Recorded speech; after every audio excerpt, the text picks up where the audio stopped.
შეერთებული შტატების მუქარის შემდეგ ირანის რეჟიმმა უკან დაიხია.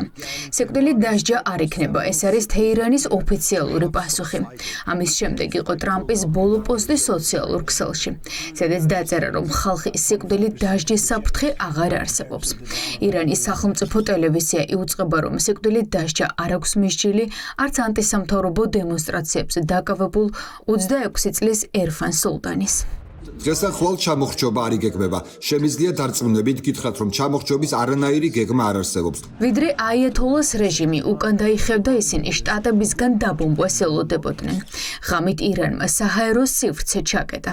იყო მოლოდინი, რომ ქუჩებში გამოსული ხალხის დახოცვის საპასუხოდ შტატები დაბომბავდა ირანის სტრატეგიულ ობიექტებს.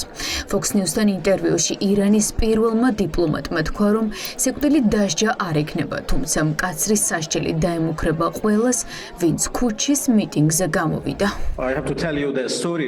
დაღუპულთა რიცხვი მისი გაბერვის ყველა მცდელობის მიუხედავად მხოლოდ რამდენიმე ასეულია.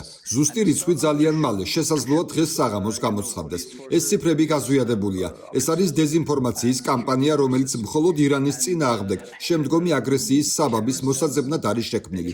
როდესაც ტერორისტული ელემენტები გარე ძალების ხელმძღვანელობით შეიჭრნენ ამ საპროტესტო აქციებში და დაიწყეს სროლა პოლიციისა და უსაფრთხოების ძალების მიმართულებით და იქ ტერორისტული უჯრედები იყვნენ. ისინი შემოვიდნენ, მათ ჩაატარეს დიაშ სტილის ტერორისტული ოპერაციები. მათ შეიპყრეს პოლიციელები, ცოცხლად დაწვეს, თავები მოჰკვეთეს და დაიწყეს სროლა პოლიციელებისა და ხალხის მიმართულებითაც. შედეგად 3 დღის განმავლობაში ჩვენ ვებრძოდით ტერორისტებს და არა მომიტინგეებს. ეს სრულიად განსხვავებული ამბავი იყო. ყველაფერი ბოლო საათებში შეიცვალა. მანამდე Sky News-ი მთავრობის ოფიციალურ პირებზე დაყრდნობით წერდა, რომ შტატები აიათოლა ალი ხამეინის ლიკვიდაციასაც არ გამორიცხავდა. ტრამპმა თეთრ სახლში ამის შემდეგ თქვა, რომ აღარ იყო ხალხის დახვრეტის ან ჩამოხრჩობის საფრთხე.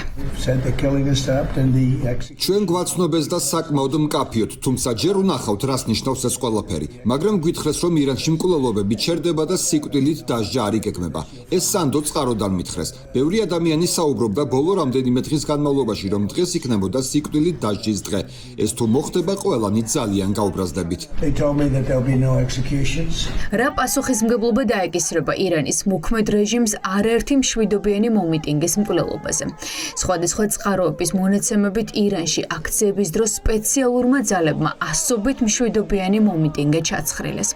ახლა ყველაზე დიდ საფრთხეში ის ხალხია, ვინც სიკვდილს გადაურჩა და აქციებში მონაწილეობის გამო დააკავეს.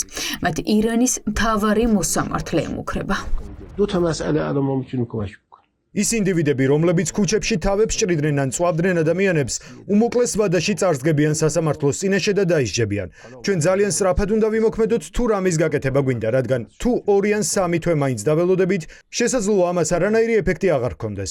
ფინანსური კორუფციის წინააღმდეგ ბრძოლაც არის ის, რაც დაგვეხმარება ხალხმა თავი უკეთესად იგრძნოს. მინდა დავარწმუნო ხალხი, რომ ჩვენ დავაპატიმრებთ ყველა ტერორისტს, ყველაზე უკანასკნელამდე. პოლიცია ჭკვიანია. ყველა ვისაც აქ ბროშურაში არის პროტესტის ლიდერი, რომლებიც ჩვენ უკვე დავაკავეთ. ირანში აქციების დარბევის დროს რეჟიმი არ ინდობდა არავის, მათ შორის არც საერთაშორისო ჰუმანიტარული ორგანიზაციების წარმომადგენლებს. ცნობილი ხდება, რომ აქციაზე მოკლეს წითელი ჯვრის თანამშრომელი, რომელიც სამსახურეობრივ მოვალეობას ასრულებდა.